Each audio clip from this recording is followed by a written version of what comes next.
just thought we'd have a little conversation after today's class, sort of a review and an introduction into our next session.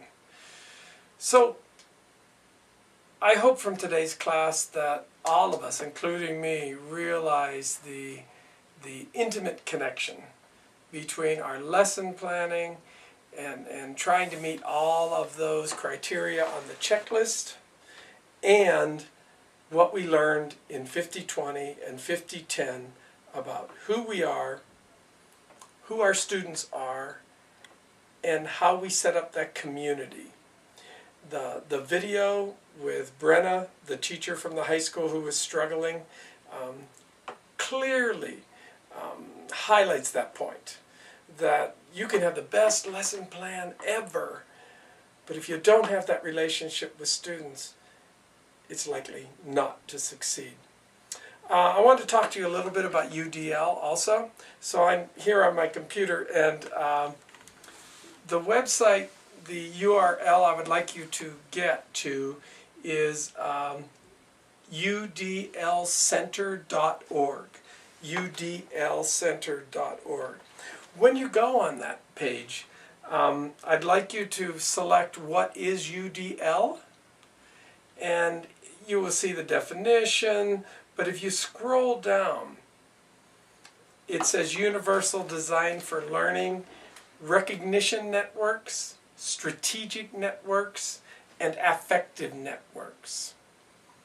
Read over those definitions, and hopefully you will see how the work of UDL and all of the concepts behind it integrate with all the work we're doing around English language learners, around multiple intelligences, around the lesson plan checklist, around learning theory. It's all here. So this is a great opportunity for you to use this website as another resource to inform your instruction. See what you think, because we're in 2 sessions. We're going to be talking about this at length. Okay, next session. So next session we're going to be focusing on motivation and engagement, and we're going to be focusing on teaching English language learners. So motivation and engagement, the work we'll be doing next week, is based on a book that my colleague Stevie Quate and I wrote called Clock Watchers.